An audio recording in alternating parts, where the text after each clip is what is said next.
Daddy? Sure, Gracie. Okay. Alright, let me put this here. Today's October 3rd, and we are going to read, what's the name of the book? Sleep. Sleep book. Okay, shh. But you gotta be quiet, okay? Spike, if you're gonna be in here, you gotta be quiet, buddy. I'm gonna tell Spike he's gotta be quiet. Alright. Come here. Watch your legs. Alright. Get onto these pillows. Your head goes way down. You got enough pillow there, or you need more pillow? Another pillow. Nope. Alright. Well, I'm ready to read, or you? I guess I don't have to read then. Get go. Come here. Okay. I'm not used to your new bed yet. Alright. Come here. I gotta move that a little bit away from the wall.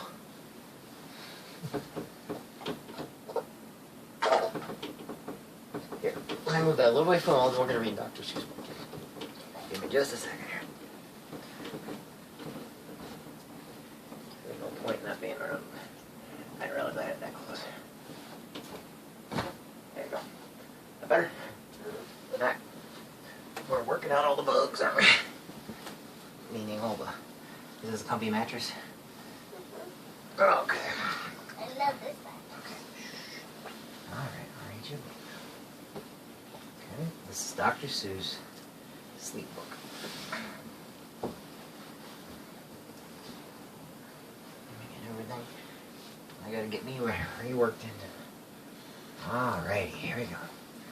This book is to be read in bed. The news just came in from the country of Keck that a very small bug by the name of Van Vleck is yawning so wide you can look down his neck. This may not seem very important, I know, but it is, so I'm bothering to tell you so. A yawn is quite catching, you see. Like a cough, it just takes one yawn to start other yawns off. Hold on, I'm going to see something. What? After it's done explaining. Okay. Now the news has come in that some friends of Van Vleck's are yawning so wide you can look down their necks. At this moment right now, under 7 more noses, great yawns are in blossom. They're blooming like roses. Okay, Yogi. What are you looking at? Oh, there you go. Yep, there's some. Yeah? Okay. Not all these. At this moment right now, under 7 more noses, great yawns are in blossom. They're blooming like roses. The yawn of that one little bug is still spreading. According to latest reports, it is heading across the wide fields to the sleepy night air, across the whole country toward every which where. And people are gradually starting to say, I feel rather drowsy. I've had quite a day. Creatures are starting to think about rest. 2 biffer-bomb birds are now building their nest. They do it each night, and quite often I wonder how they do this big job without making a blunder. But that is their problem, not yours and not mine. The point is, they're good, they're going to bed, and that's fine. Sleep thoughts are spreading throughout the whole land. The time for night brushing of teeth is at hand. Up at Herkheimer Falls, where the great rivers rush, and crashes down crags in great garland gushes, the Herkheimer sisters are using their brushes. Those falls are just grand for toothbrushings beneath, if you happen to be up that way with your teeth. The news just came in from the castle of Krupp that the lights are all out and the drawbridge is up. And the old drawbridge drawer just said with a yawn, my drawbit is drawn and it's going to stay drawn till the milkman delivers the milk about dawn. I'm going to bed now, so nobody better come around with a special delivery letter. The number of sleepers is steadily growing. Bed is where more and more people are going. In Culpeper Springs, in the Stilt Walker's Hall, the Stilt Walker stilts are well stacked on the wall.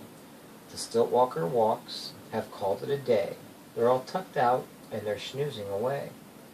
This is very big news. It's important to know, and that's why I'm bothering to tell you so.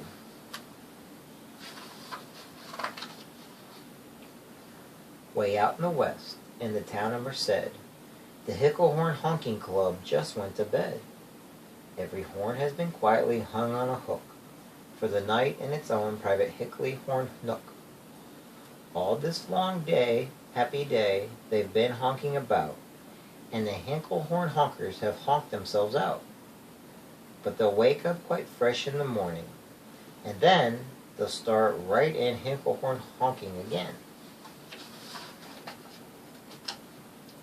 Everywhere creatures are falling asleep. The collapsible frink just collapsed in a heap.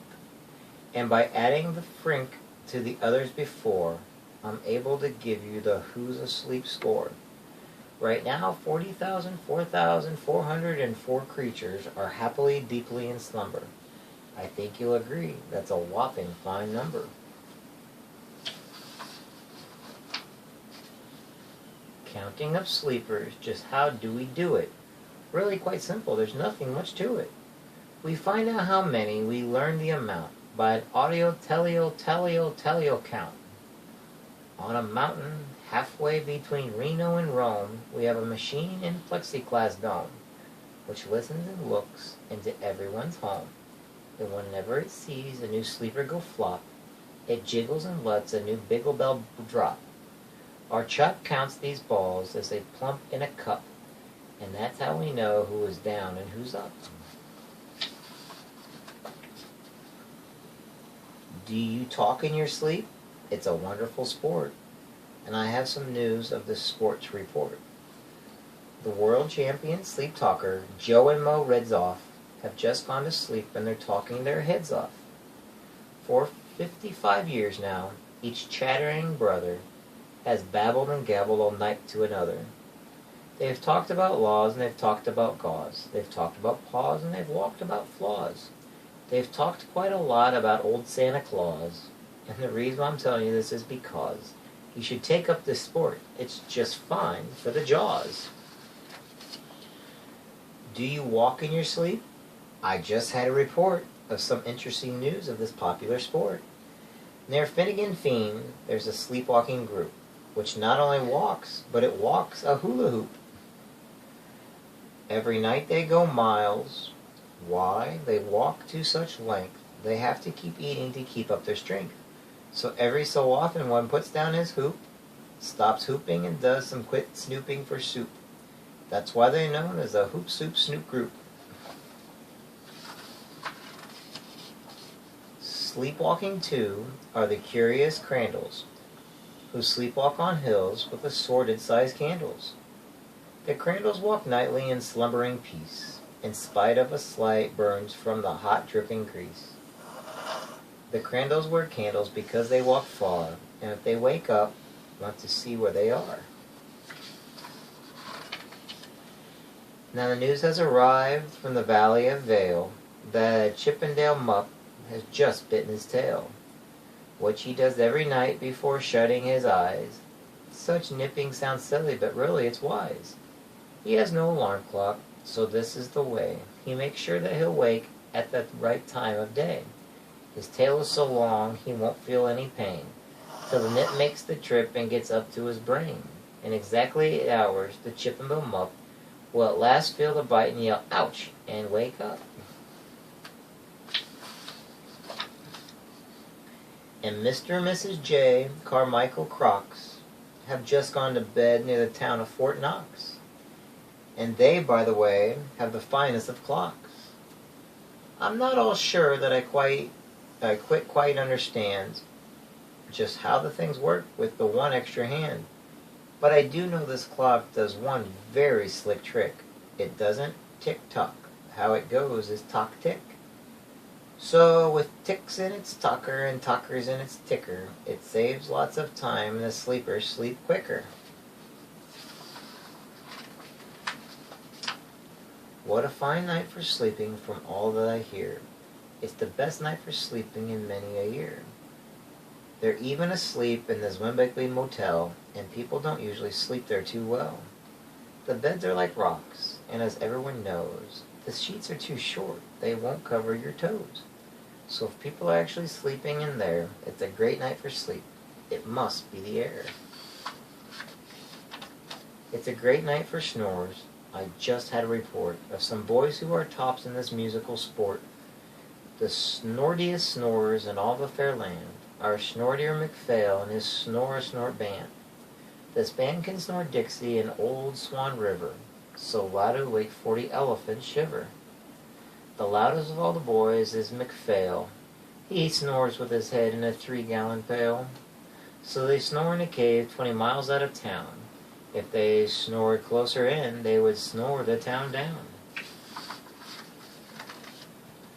Do you know who's asleep? Out in Funa Laguna? 2 very nice Funa Laguna Babuna. We've added them into our Who's Asleep count, which has grown to a really amazing amount. Exactly 8,808,000 creatures are sleeping now. Isn't that great? A Jed is in bed, and the bed of a Jed is the softest of beds in the world, it is said. He makes it from pom-poms he grows on his head, and he's sleeping right now on the softest of fluff, completely exhausted from growing the stuff. The news has come in from the district of Doffit that 2 Offit are asleep and they're slipping aloft. And how are they able to sleep off the ground? I tell you, I weighed one last week and I found that an Offit is so light the weight's -1 pound. A moose is asleep, he is dreaming of moose drinks. A goose is asleep, he is drinking of goose drinks. That's well and good when a moose dreams of moose juice, and nothing goes wrong when a goose dreams of goose juice. But it isn't too good when a moose and a goose start dreaming they're drinking the other one's juice.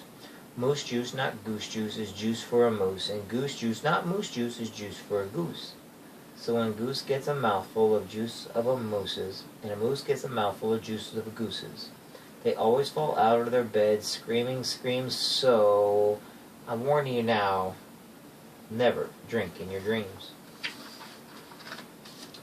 Speaking of dreaming, I think you should know that the Bubble Tub Club is now dreaming afloat. Every night they go dreaming down Bubble Tub Creek, except for one night every 3rd and 4th week, when they stop for repairs 'cause their bubble racks leak. But tonight they're afloat, full of dreams, full of bliss, and that's why I bothered telling you this. At the fork of a road in the Vale of Vaduz, 5-foot weary salesmen have laid down their load. All day they've raced round, and they heat at top speed, unsuccessfully trying to sell zizazoo seeds, which nobody wants because nobody needs. Tomorrow will come, they'll go back to their chore. They'll start on the road zizzer-zoofing once more. But tonight they've forgotten their feet are so sore, and that's what a wonderful nighttime is for. Everywhere creatures have shut off their voices. They've all gone to bed in the beds of their choices. They're sleeping in bushes, they're sleeping in crannies, some on their stomachs and some on their fannies.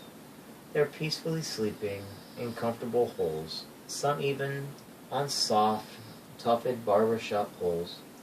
The number of sleepers is now past the millions, and the number of sleepers is now in the billions.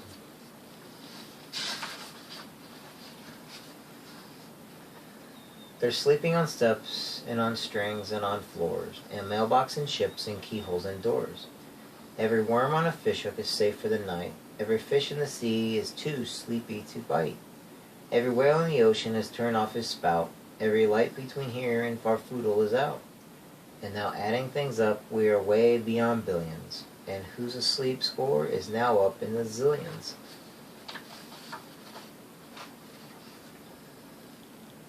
$99,000,000,9,000,000,002 creatures asleep, so how about you? When you put out your light, the number will be 9,000,000,009,000,003. Good night.